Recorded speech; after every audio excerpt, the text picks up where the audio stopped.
मान लेते हैं जैसे मेरे पास कोई नंबर है 12 और इस 12 को मैं मान लीजिए कुछ 4 से डिवाइड करना चाहता हूँ।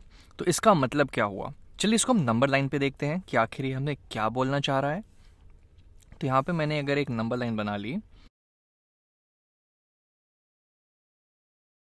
और 13, मान लीजिए इसके आगे जाते जाएगा। अब 12 यहाँ पे है, चलिए इसको हम सेम कलर से शो कर देते हैं, ये है मेरा 12। अब इस 12 को मुझे 4 के इक्वल पार्ट्स में बांटना है। जैसे कि यहाँ से मैं एक जंप मारूंगा 4 स्टेप लंबा तो यहाँ पहुँच जाऊँगा, फिर यहाँ से एक 4 स्टेप लंबा और जंप मारूंगा तो यहाँ पहुँचूंगा, और मैं तीसरे जंप में यहाँ पे 12 पे पहुँच जाऊँगा। तो अगर मैं आपसे पूछूं कि मैंने 12 तक पहुँचने के लिए कितने जंप लिए, तो आप बोलेंगे 1, 2 और 3। इसीलिए 12 डिवाइडेड बाई 4 की वैल्यू आ जाएगी 3, जिसका मतलब हुआ कि अगर मुझे इस नंबर लाइन पे 12 तक पहुंचना है और मैं 4 यूनिट्स लंबा स्टेप लेता हूं, 4 यूनिट्स लंबा स्टेप लेता हूं, तो मैं कितने स्टेप में 12 तक पहुंचूंगा वो यहाँ पे उसकी वैल्यू हो जाएगी। चलिए अब बस थोड़ी बात कर लेते हैं फ्रैक्शंस की। जैसे मान लीजिए मेरे पास कोई फ्रैक्शन है 8/3 और इसको मुझे डिवाइड करना है से 1/3 से। चलिए अब हम सेम लॉजिक यूज़ करते हैं। तो हम पहले यहाँ पे अपना नंबर लाइन बना लेते हैं कुछ।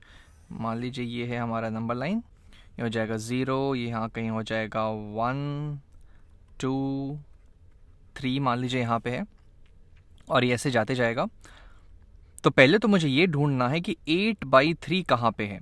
तो 8/3 को मैं लिख सकता हूँ 8 टाइम्स 1/3, यानी अगर मैं 1 होल को 3 पार्ट्स में डिवाइड करूँ और वैसे एक पार्ट को 8 टाइम्स ले लूँ तो मैं 8/3 पे पहुँच जाऊँगा। चलिए यहाँ पे देखते हैं।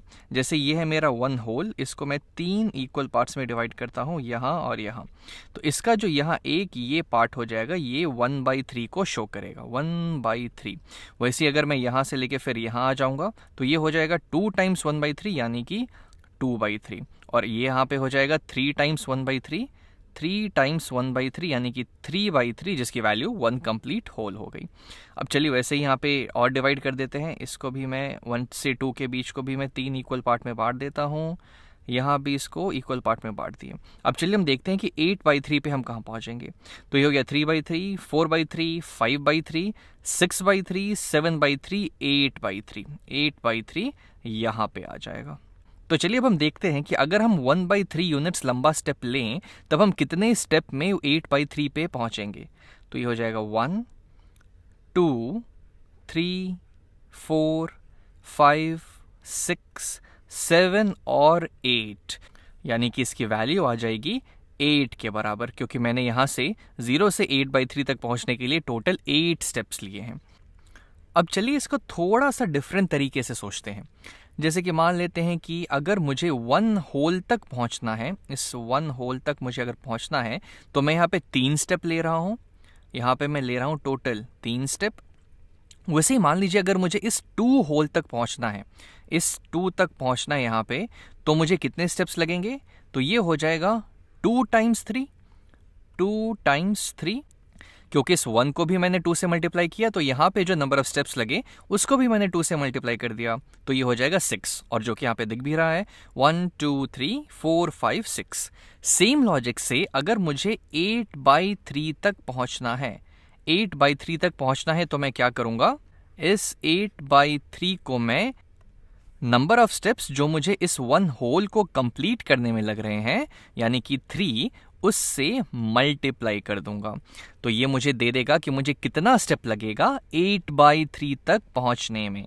अब इसकी वैल्यू क्या हो जाएगी, तो ये हो जाएगा 8 टाइम्स 3 डिवाइडेड बाई 3। अब ऊपर और नीचे मैं 3 से डिवाइड कर देता हूं, तो ये हो जाएगा 3 1 3, 3 1 3, और इसकी वैल्यू 8 आ गई फिर से यहाँ पे 8। तो अगर मैं आपको यहाँ पे दिखाऊं कि जब हमने इसको डिवाइड किया, यानी कि जब हमने यहाँ पे किया था 8/3 डिवाइडेड बाई 1/3, तो इसको हम ऐसे भी लिख सकते हैं कि ये हो जाएगा 8/3 टाइम्स 3 के, जो कि हमने यहाँ पे देखा है कि ऐसा क्यों हो रहा है, और इसकी वैल्यू क्या आ जाएगी, ये हो जाएगा हमारा 8 के बराबर।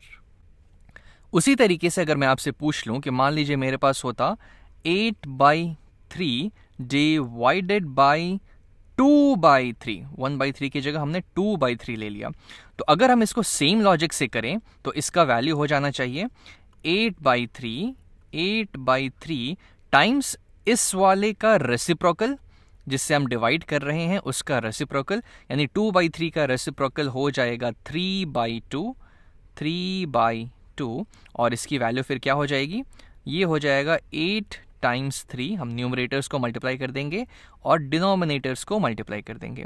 अब ऊपर और नीचे दोनों 3 से डिविजिबल है, तो ये हो जाएगा 3 1 ज़ा 3, 3 1 ज़ा 3, और 8 और 2 दोनों 2 से डिविजिबल है, तो ये हो जाएगा 2 1 ज़ा 2, 2 4 ज़ा 8, तो इसकी वैल्यू आ जाएगी 4। और लॉजिकली ये करेक्ट भी है। ऐसा इसलिए क्योंकि यहाँ पे हमने 1/3 का स्टेप्स लिया था, तो हमने देखा था कि यहाँ हमें टोटल 8 स्टेप्स लगे हैं, लेकिन जब हम 2/3 की बात कर रहे हैं तो हमने तो इसका डबल कर दिया। यहाँ पे इसका हमारे जो स्टेप्स की लेंथ थी तो वो तो 2 टाइम्स हो गई, तो इस हिसाब से हमारा लेंथ भी कम हो जाएगा, यानी कि 1/3 की जगह मैं 2/3 लंबा स्टेप लूंगा, तो ये हो जाएगा 1 स्टेप, 2 स्टेप, 3 स्टेप और ये 4 स्टेप, जो कि यहाँ पे हमारी वैल्यू आई है।